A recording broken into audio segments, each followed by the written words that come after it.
Halo guys, welcome back to my YouTube channel Maria Novilia. Jika ini adalah video pertama yang kalian tonton dari channel aku, welcome. Saya Maria Novilia dan akan ada updatean video baru setiap minggunya.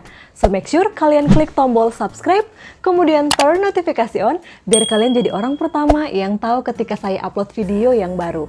Dan jangan lupa untuk follow Instagram saya di @_novilia.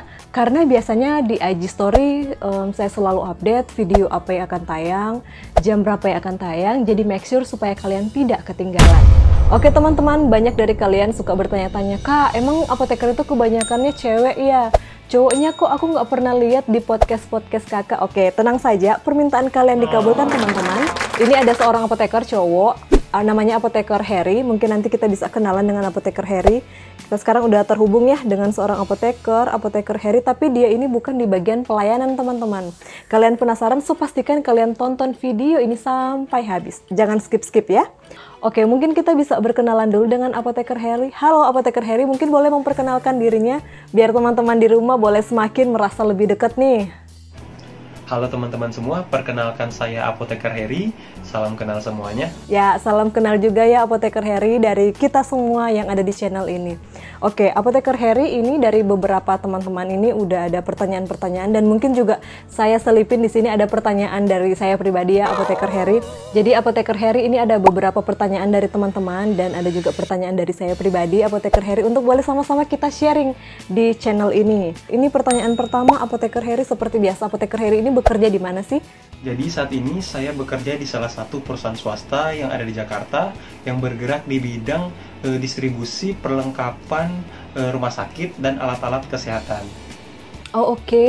Jadi ini mungkin sesuatu yang baru, bahkan saya pribadi juga mungkin ini sesuatu hal yang baru dan teman-teman di rumah juga. Jadi Apoteker Harry mungkin boleh lebih menjelaskan itu perusahaan atau pekerjaan yang seperti apa, silakan. Jadi pada perusahaan kami ini terdiri dari beberapa divisi. Divisi ini dibagi berdasarkan produk yang dipegang. Dan kebetulan saya merupakan apoteker penanggung jawab sekaligus marketing untuk divisi farmasi. Oh oke, wow, apoteker penanggung jawab dong.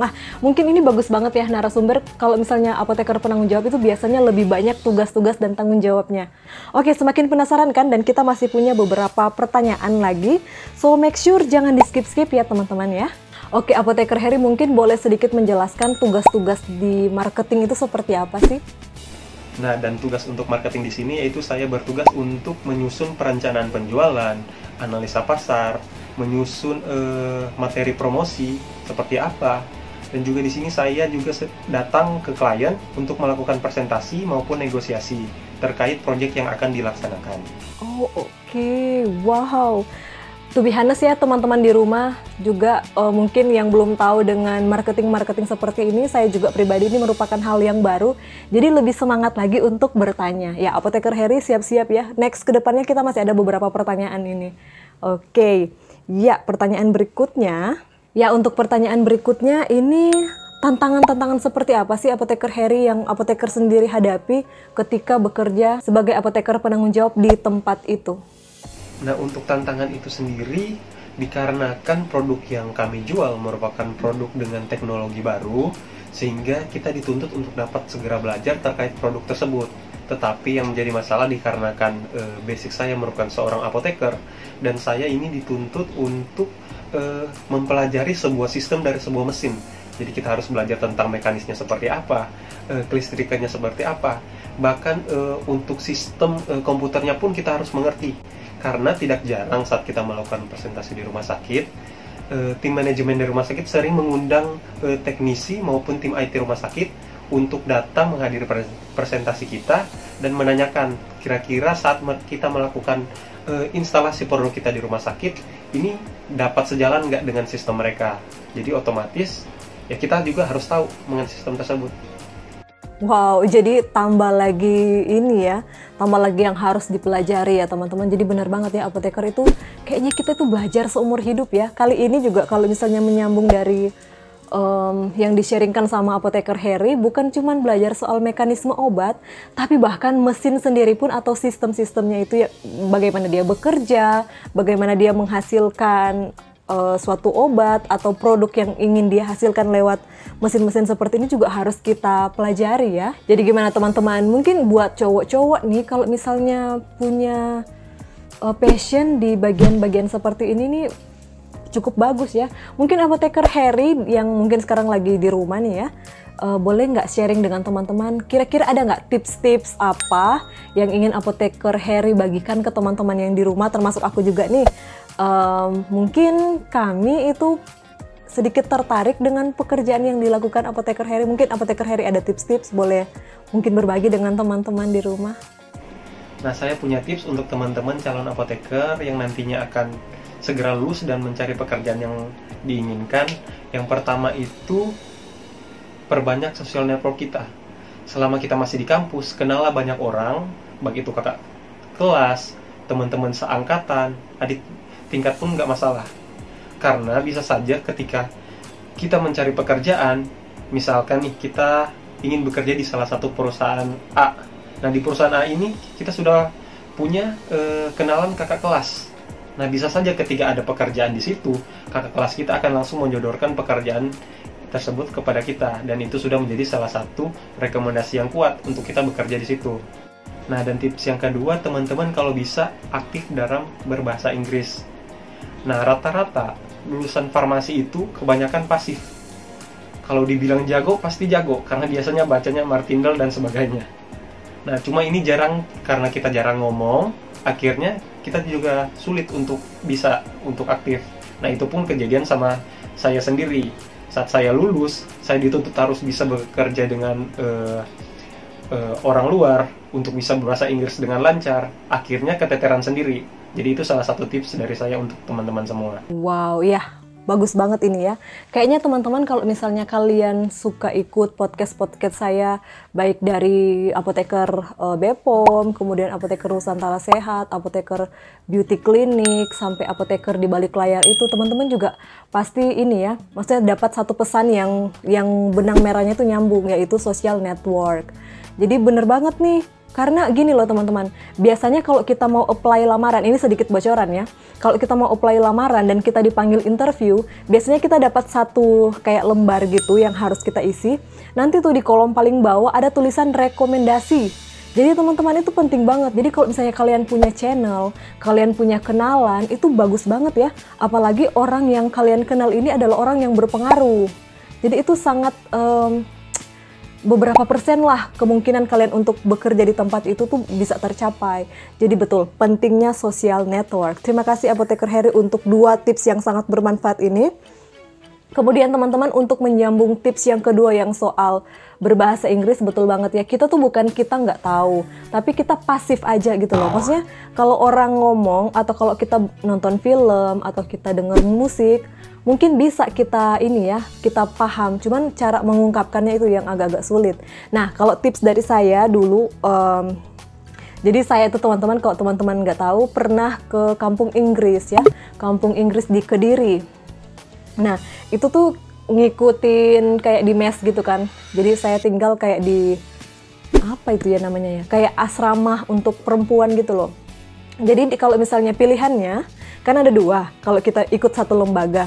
Kalau kita mau ikut asrama, itu 24 jam harus full bahasa Inggris. Tapi nanti tenang saja, kita kayak ada mentor-mentor gitu loh. Itu di kampung Inggris Pare ya, Pare Kediri. Kemudian yang kedua, kalau teman-teman misalnya, aku tuh pengen bebas, aku nggak pengen diatur, itu teman-teman bisa ngekos sendiri. Kalau ngekos ya biasanya kayak kos-kosan biasa ya. Cuman teman-teman, kalau untuk menantang kalian nih, udah jauh-jauh pergi ke kampung orang, ke kampung Inggris di Pare Kediri, saya sarankan teman-teman untuk ini ya. Teman-teman, ini sekali lagi ini bukan promosi soal kampung Inggris karena aku duta kampung Inggris atau seperti apa, enggak. Ini cuma mau berbagi supaya bisa approve lagi itu ya, conversation kalian atau percakapan dalam bahasa Inggris ini supaya lebih baik lagi kayak gitu. Nah, menyambung maaf ya ini sedikit sharing nggak apa-apa ya teman-teman. Oke, Apoteker Harry juga maaf ya ini mau sharing juga dengan teman-teman. Ya, jadi kalau misalnya yang di kampung Inggris ini, yang di asrama ini teman-teman kan 24 jam kita berbahasa Inggris. Jadi itu sangat-sangat ini mendorong gitu loh, setiap harinya kita harus hafal vocabulary yang baru. Kemudian biasanya juga ada games-games yang baru, dan tenang saja teman-teman, kita juga ada mentor yang akan mengajarkan kita, misalnya kayak mau mandi itu kan, kita mau mandi nih, terus oh I want to take a shower, kayak gitu-gitu. Jadi hal-hal kecil, hal sehari-hari yang kita lakukan itu selalu kita ucapkan, karena gini loh teman-teman, bahasa itu harus diperbiasakan, karena kalau nggak kita perbiasakan kita juga bakalan lupa kayak gitu. Oke, itu aja sih yang saya mau sharing. Mungkin akan ada di part saya sendiri yang bisa sharing tentang kehidupan pribadi, mungkin nggak juga sih, maksudnya untuk men-sharingkan hal-hal yang memotivasi buat teman-teman di rumah ya. Oke, Apoteker Harry maaf banget ya ini udah kepanjangan mungkin sharingnya. Kita lanjut di pertanyaan berikutnya. Seperti biasa Apoteker Harry, ini saya selalu tanyakan kepada narasumber-narasumber di podcast ini, Apoteker Harry bangga nggak kira-kira menjadi seorang apoteker? Ya, sangat bangga dan harus bangga tentunya. Ya, betul banget. Harus bangga tentunya. Karena kita, apapun profesi kita teman-teman, kita harus bangga. Nggak karena kita menjadi seorang apoteker dan kita harus bangga. Apapun profesi kita di luar sana, mungkin juga teman-teman yang nonton channel ini dan kalian bukan basicnya farmasi atau misalnya bukan apoteker, apapun profesi kalian, itu kalian harus bangga. Yang paling penting kita itu bisa berguna buat orang lain, betul? Oke, ya Apoteker Harry, kita next pertanyaan ya. Nah, kalau nggak salah tadi Apoteker Harry bilang Apoteker Harry itu kan posisinya sebagai apoteker penanggung jawab nih di tempat itu. Mungkin boleh nggak sharing dengan kita semua nih yang ada di sini, kira-kira apa sih tugas dan tanggung jawab seorang apoteker di tempat itu? Silakan. Nah, tugas untuk apoteker penanggung jawab di sini, saya harus memastikan produknya tersedia. Kedua, melakukan pelaporan berkala terkait pendistribusian produknya kemana saja. Ketiga itu memastikan produk kita yang dibeli oleh klien diterima dalam kondisi baik dan berfungsi dengan baik juga. Dan keempat ini melakukan pelaporan berkala juga kepada prinsipal kami. Jadi prinsipal di sini maksudnya kan misalkan ada sebuah industri farmasi. Nah, ini yang namanya prinsipal.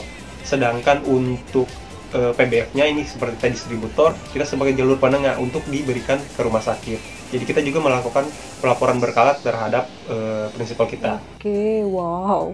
Cukup banyak dan cukup menantang ya. Paling penting itu selalu survei lapangan ya. Karena gini loh teman-teman, sebagai bocoran saya kan kemarin itu bekerja di bagian pelayanan ya. Maksudnya di rumah sakit, dan pas rumah sakit tempat saya bekerja ini juga kan punya mesin-mesin puyer ya. Kalau teman-teman belum nonton videonya mungkin boleh cek video yang ini. Nah, mesin-mesin seperti itu teman-teman yang harus dicek secara berkala oleh tim dari Apoteker Harry ini. Wow, gimana? Mungkin buat teman-teman cowok atau misalnya yang cewek-cewek, kalau misalnya punya jiwa-jiwa marketing yang cukup bagus nih, mungkin teman-teman ini kesempatan yang baik untuk boleh bergabung di perusahaan-perusahaan seperti Apoteker Harry ini tentunya. Nah, Apoteker Harry bagaimana dengan jenjang karir di tempat Apoteker Harry bekerja itu? Apakah gimana tuh? Maksudnya adakah jenjang kerjanya atau seperti apa? Silakan. Nah, dan jenjang karir untuk apoteker di bidang marketing ini cukup menjanjikan. Jadi apabila karir kita bagus, kita bisa dipromosikan menjadi marketing manager, ataupun apabila perusahaan kita misalkan membuka cabang baru, kita bisa saja ditugaskan ke sana sebagai penanggung jawab. Dan ada juga beberapa apoteker yang saya kenal, ini setelah dia bekerja cukup lama, dia sudah memiliki pengalaman yang cukup, dia memiliki pengetahuan sistem perusahaan yang baik seperti apa, dia membuka perusahaan baru, dan perusahaan itu sudah sukses saat ini. Wow, ini cukup menjadi inspirasi ya teman-teman. Jadi sebenarnya dia itu pergi atau bekerja untuk cari ilmu nih. Kalau udah dapat ilmu dan ada sedikit tambahan modal, dia bisa menggunakan ini untuk memajukan perusahaannya sendiri. Mungkin ini bisa dicontoh ya. Karena juga seperti yang dikatakan Apoteker Heri itu, apoteker tersebut yang dikatakannya itu tuh sukses kan, dan cukup besar gitu loh. Wow, ini bagus banget sih untuk jadi inspirasi, dan saya harap juga teman-teman yang nonton ini mendapatkan atau bisa nangkap satu hal untuk memotivasi ya, tentunya hal yang positif. Ya, Apoteker Heri mungkin bisa berbagi dengan teman-teman. Ini kan sebentar lagi udah pada mau UKAI. Mereka mau UKAI dan mungkin ada juga yang fresh graduate, mungkin sekarang lagi bingung, lagi bimbang. Mungkin boleh bisa diracuni sedikit dengan hal-hal yang positif untuk boleh bergabung di company di mana Apoteker Heri bekerja sekarang. Silakan. Nah, untuk teman-teman calon apoteker yang mungkin masih bingung kira-kira mau kerja di mana nantinya, marketing farmasi bisa menjadi salah satu alternatif. Biasanya perusahaan itu mencari seorang produk eksekutif ataupun marketing eksekutif. Namanya mungkin berbeda tapi tujuannya sama, yaitu melakukan pemasaran. Nah, kenapa harus apoteker? Otomatis saat kita memegang sebuah produk, kita akan menjelaskan nantinya ke rumah sakit ataupun apotik. Nah, ujung-ujungnya nanti akan bertemu dengan seorang dokter. Nah, dari situ otomatis dokter pasti akan menanyakan kira-kira efek farmakologinya seperti apa, nantinya efek sampingnya bagaimana. Nah, yang bisa menjelaskan itu adalah seorang apoteker. Oke, dan ternyata teman-teman jangan khawatir juga, ilmu yang kita dapat selama sekolah bertahun-tahun ini tetap juga terpakai. Itu kan seperti yang di-sharingkan barusan sama Apoteker Heri, ternyata kita juga bisa bertemu dengan dokter dan mereka juga menanyakan efek samping atau efek farmakologi. Jadi bener banget teman-teman, selain kita harus belajar tentang dunia kefarmasian, kemudian ditambahkan juga dengan mesin-mesin untuk, oh my gosh, untuk sistem-sistemnya teman-teman, akhirnya juga ilmu kita juga bisa dipakai kan. Wow, Apoteker Heri terima kasih banyak ya udah boleh share dengan kita semua di tempat ini. Dan mungkin Apoteker Heri ada pesan-pesan yang ingin disampaikan dari lubuk hati yang paling dalam nih untuk teman-teman calon apoteker di luar sana, silakan. Nah, untuk teman-teman calon apoteker dimanapun berada, tetap semangat, jangan menyerah, stay fokus, percayalah hasil yang akan kita dapatkan nanti nggak akan mengkhianati usaha kita di hari ini. Jadi, tetap semangat. Ya, jadi tetap semangat. Oke. Ya, gitulah ya teman-teman. Gimana teman-teman? Video ini cukup memberikan, saya harap lewat video ini bisa memberikan sedikit wawasan. Bahkan saya sendiri juga sebagai moderator di tempat ini, sebagai tuan rumah di tempat ini ya, dapat gambaran. Bayangin teman-teman kalau nggak lewat podcast seperti ini, saya juga mungkin nggak tahu tuh kalau misalnya jadi apoteker di bagian pemasaran, di bagian marketing itu seperti apa. Tapi lewat tanya jawab seperti ini kan juga memberi wawasan ya, kepada saya sendiri tentunya dan kepada teman-teman yang lain. Oke, teman-teman, jika kalian ada pertanyaan yang ingin ditanyakan atau ada yang kami bicarakan dan tidak kalian pahami, boleh kalian tinggalkan di kolom komentar dan kami akan jawab ya teman-teman tentunya. Dan teman-teman juga jangan lupa untuk follow Instagram dari Apoteker Heri di sini. Dan ya, kalian bisa follow-followan di situ bebas, apapun yang ingin kalian mau tanyakan langsung tanpa melalui saya juga, langsung bertanya kepada Apoteker Heri lewat akun Instagramnya itu, silakan ya, boleh ya. Dan sebagai bocoran, Apoteker Heri itu orangnya baik teman-teman. Jadi boleh ya langsung kalian follow-followan di situ dan DM-an kek gitu, atau tukar-tukaran nomor WhatsApp mungkin, boleh ya. Oke. Ya, itu aja guys videonya. Gimana jika kalian suka dengan video-video seperti ini? Jangan lupa klik tombol subscribe, kemudian di like, di komen, di share ke seluruh sosial media yang kalian punya. And see you in the next video. Bye!